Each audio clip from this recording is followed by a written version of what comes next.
terrorism on our own streets. Now the Palestinians want our support at the UN for an independent state. Should we give it to them, or will that lead to more violence?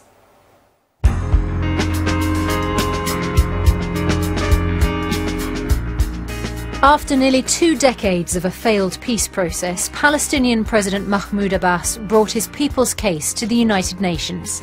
The goal of the Palestinian people is the realization of their inalienable national rights and their independent state of Palestine. He wants the UN to recognize Palestine based on its 1967 borders, the West Bank, including Jerusalem, and the Gaza Strip. And he wants full membership of the UN. Tomorrow, the Security Council, including the UK, will consider his demands. The US has said it will veto his claim, and the UK will probably abstain. The Israelis say recognising a Palestinian state would encourage terrorist attacks. They believe the Palestinian government still wants to destroy the Israeli state, and they see this latest attempt as a barrier to peace. The truth is that we cannot achieve peace through UN resolutions, but only through direct negotiations between the parties. But the Palestinians say a vote recognising their rights as a state could help kickstart peace negotiations and put political pressure on Israel to stop settling on Palestinian land. So, should we give our support to their bid? Your friends in Britain and in France will stand with you as you build your democracy and build your country for the future. Thank you very much. After all, we've encouraged other recent uprisings and the growth of democracy across the Middle East. Or would supporting Palestine be an empty and dangerous gesture, making peace in the Middle East even harder to reach? Well, if you have a webcam, you can make your point on Skype this morning. You can join the conversation on Twitter, phone, text or email. The details are all on the screen. We're joined by George Galloway, a lifelong campaigner on Arab causes, and David Vance, an author and blogger who writes on terrorism. Welcome to the studio. George Galloway, should we recognise a Palestinian state? Most people seem to think so. The number of people in the rejectionist camp is exceedingly small, so well done you for finding two to come up against me today. The vast majority of the countries in the United Nations say yes. It is, of course, 63 years since the United Nations actually did vote to partition the country and create a Palestinian state. 63 years on, there isn't one, and most people believe that it would serve the interests of stability in the region and peace in the world, not to mention justice, if the Palestinians could get at least a small part of their country back. David Vance, are you just a lone voice against a sea of voices who say this is the right thing to do? Well, I don't think by any means I'm a lone voice. I also think the question is fundamentally incomplete. You ask, should we recognise a Palestinian state? The bit that's missing is the bit that follows. A Palestinian state whose most likely next leader, Mahmoud Abbas, stood up at the United Nations on Friday and declared that that state would not recognise the Jewish state of Israel. So, on what basis would the UK seek to recognise a state which has said if we are granted statehood, we're not going to recognise our neighbour? In what way, Susanna, does that lead to peace and reconciliation? George, can you, sure, Milo, I'm going to come to you in a yeah, moment, but George, can I just ask you the question? Do we recognise a state which finds it hard to recognise its neighbour? Well, that's completely false, you see, and David wouldn't want to mislead the viewers. What Mahmoud Abbas, the most moderate possible Palestinian leader, by the way, said was that he would not recognise Israel as a Jewish state. Not that he would not recognise Israel. Israel was recognised by the Palestinians at the Oslo signing ceremony on the White House lawn. And the reason he can't recognise it as a Jewish state is because more than 1 million Palestinian Christians and Muslims live in it. Milo, That's not the know reason he doesn't recognise it as a Jewish state, and the fact is that it is a Jewish state. And it's not true when you say that everybody accepts that it's going to contribute to stability in the region. Quite the reverse. Everybody is saying the only route to peace is negotiations, long, arduous, painful peace negotiations. And this unilateral action, which violates many of the agreements already made between the Palestinian authorities and Israel, can only derail that process. And there is actually a broader point to that, Susanna, if I may say, because if we look at what happened in 2005, when Israel vacated Gaza so that it could be Jew-free, as the Palestinians wanted, they got Gaza. What happened within a year?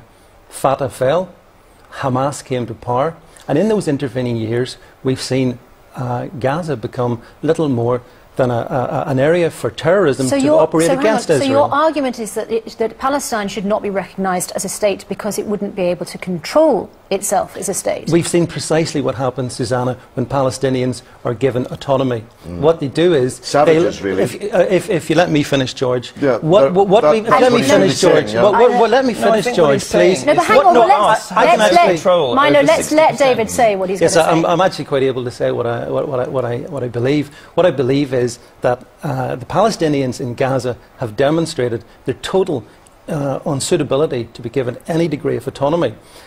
As the dead bodies in Israel represent, as the thousands of... You want to talk about dead bodies? You want to compare dead bodies, the number of Palestinian dead bodies with the number of Israeli dead bodies? This is monstrous, even for a Sunday morning. No, George, what you're saying is monstrous. Thesis that's George, just I don't been want outlined. to compare dead bodies, but what I do want to ask is the point that David makes about what a Palestinian state might be like. Susanna, what I kind of meant when I said everybody except these two and a very few others agree is that George Bush agreed, that Tony Blair agreed, that David Cameron agrees, that the European Union agrees, that the Quartet agrees, that the vast majority of countries in the United Nations agree, that the Palestinians are not subhumans and that they are entitled to a state and they would be able to run one. But you have managed to find, this is the only room in Britain where 2 out of the 3 people discussing this matter are supporters of Netanyahu. Listen, so as I say again, well done you. Well done. I don't want to argue just in this room because there are people we can talk to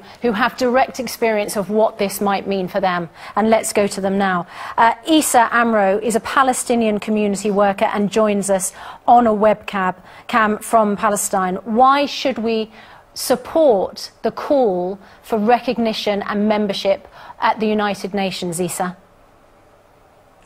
Yes, I would like to say something very important, that all the Palestinian youth deserve a country and we deserve a state. We were suffering since 20 years of endless negotiation and the Israeli government didn't give us anything. Something very important that, in the same time we are talking about violence, the settlements have been increased and tripled. The number of settlers were tripled in West Bank since the beginning of the negotiation. The settlers are controlling 42% of the West Bank. As a Palestinian, I want to live in peace as anybody else in the world. I want to tell David, we don't have Palestinian forces occupying Tel Aviv. It's the Israeli army who is occupying Hebron and occupying West Bank. My daily life is horrible. Your daily life is nice. The settlers are attacking our houses. All the violence which is happening since 3 years, the majority of violence was coming from settlers. Issa, can I interrupt? And I appreciate what you're saying. I just want to ask you a direct question, which is, what difference would it make if this move goes ahead, if there is recognition for the Palestinian state? What difference would that make to you on the ground? It's a big difference for me. The land won't be disputed land. It will be the Palestinian land. And it will, I will tell my kids that, they have a state. It's about our future. We are just keep negotiating without, giving us a state. So what's the meaning of the negotiation? And it's about ending the occupation. It's not about attacking Israel. I want to feel that, we have a state as everybody else. I want to feel safe. I want to go from Ramallah to Hebron without a checkpoint. I don't want an Israeli soldier control when I go to pray in the mosque or when I go to, to pray in Jerusalem. Why the Israelis, they don't want us to have a state? Okay, this is something very, very important. Well, let's talk to Mayor Shaul Goldstein, who is mayor of Gush Etzion, a group of southern West Bank settlements. Why do you disagree with Issa, Mayor Goldstein? First of all, as it was said before, we made a trial. Israel got out of Gaza Strip against my opinion, and instead of building a state, a democracy, a free state as they are intended to do, they're throwing missiles all the time on Israel. 100% of Gaza is free of Jews, just like they want. You deny, no Jews at all. Only one Jew, by the way, Gilad Shalit, who was kidnapped. And all the time sending missiles and terror, first of all. Second of all, after Oslo Accord, there was not a single roadblock.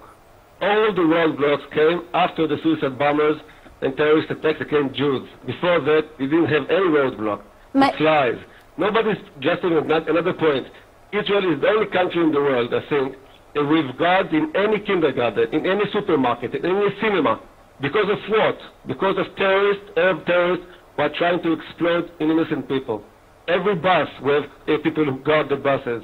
It's unusual. It's unacceptable. And that claiming that we are hunting them, come on. Mayor Goldstein, I want to, Issa was keen to come back at you on that one, and I want to allow him to respond. Issa. The day before yesterday, a Palestinian was killed, you know, by the Israeli forces. Why you don't talk about it, you know? When was the last violence against Israelis, were killed by stones, you know, the Palestinian Authority is doing well by, you know, to control violence. Okay. We are calling for non-violence, and you are talking about us now. This is not, it's not going to help if we talk over each other. Mayor Goldstein, I just want to put this point to you. What if recognition of a Palestinian state actually helped and created a better situation where two states respected each other? Is that a possibility in your view? I have to say many comments on that. But peace you don't make in agreements. Peace you don't make in papers. Peace you are making with people. And when the leader of the Palestinians are coming next to my community and saying to his followers, listen, on this hill, there will be no Jews in the future. No Jews. It's only a matter of time. And he's saying loud and clear, I will never recognize a Jewish state. Okay. And in my country, there will be 0 Jews. What can you tell by racism? And this is from the educational system. This is in the Palestinian TV. They're educating to kill us. So what kind of peace are you expecting to do? Okay, Professor. In my area. Okay, Mayor Goldstein, thank you. I want to talk to Professor Chaim Brashith, who is an Israeli, pro-Palestinian activist and filmmaker. We've heard there very directly the anger on both sides and the resistance on both sides in this argument. If a Palestinian state was recognized, what would happen?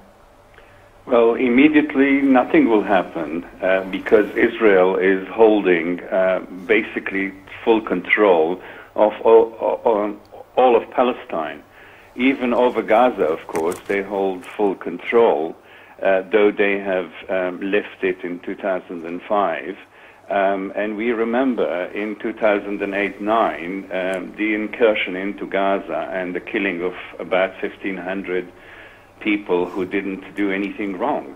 So basically, the day after, nothing will happen. And that is also a problem. But what the world is now doing, most states in the world and most people in the world are supporting Palestine, is evidence of the right and the logic of Abbas's demands that after 63 years of the UN doing nothing to actually put into operation Resolution 181, he's asking them to do something. I don't think this will happen because the United States and Israel will make sure it doesn't. And they will veto it. I mean, the United States will veto it in the Security Council. Okay. So in a sense, the result will be a great anger in Palestine, in the Arab world, and in other countries. But the actual realities on the ground are not likely to change. Okay, Professor Brashith, thank you. David and Milo, I want to ask about the fact that we saw in our report earlier the celebration of the Arab Spring and the rise of democracy in countries like Libya. But Palestinians still arguing that that is denied to them. Is there a kind of hypocrisy going on here? Well, I think there may be a hypocrisy in labelling what's happening in those sort of Middle Eastern countries an Arab Spring. Some might say it as an Islamic reawakening, Susanna, so that's the first point. In terms of when we see what's happening in... That's not how David Cameron has described it. Well, David Cameron doesn't speak for me.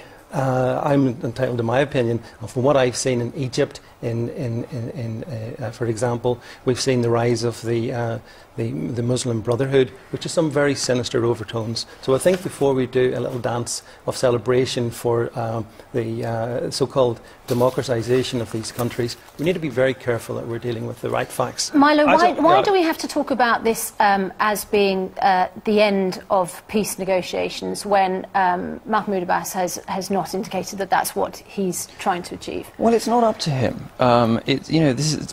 Peace negotiations are a two-way process, and you can't expect to repeatedly violate terms that you have agreed. You can't expect to repeatedly go back on agreements you have made and expect the other party to welcome that and to put up with it. Now, the reality is, 2000, Israel made a very wide-reaching offer, and Arafat dismissed it out of hand. 2008, the same thing happened, and Abbas didn't even respond. You know, Israel's been putting up with these transgressions for quite a long time, and you can't keep doing this. I think that a sort of a unilateral action, like going to the UN for a resolution, and let's be clear, UN resolutions invariably make things worse, not better.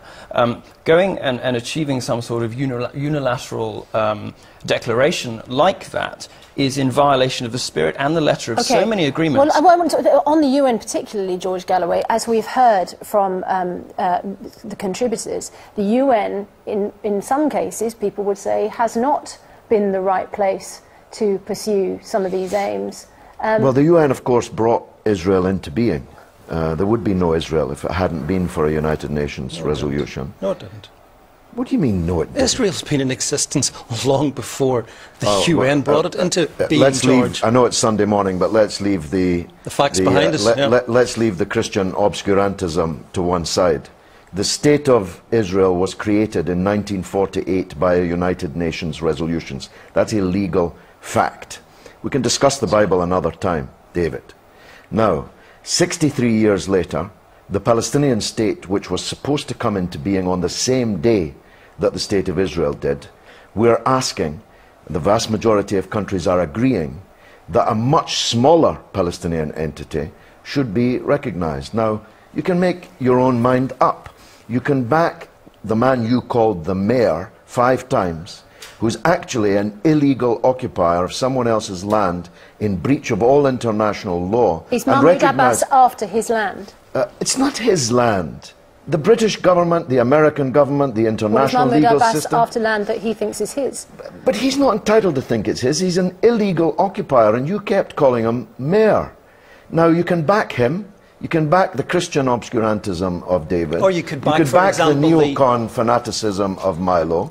Or you could be with the rest of the world. Now, and back the Holocaust denier of Abbas, George. How about we do that?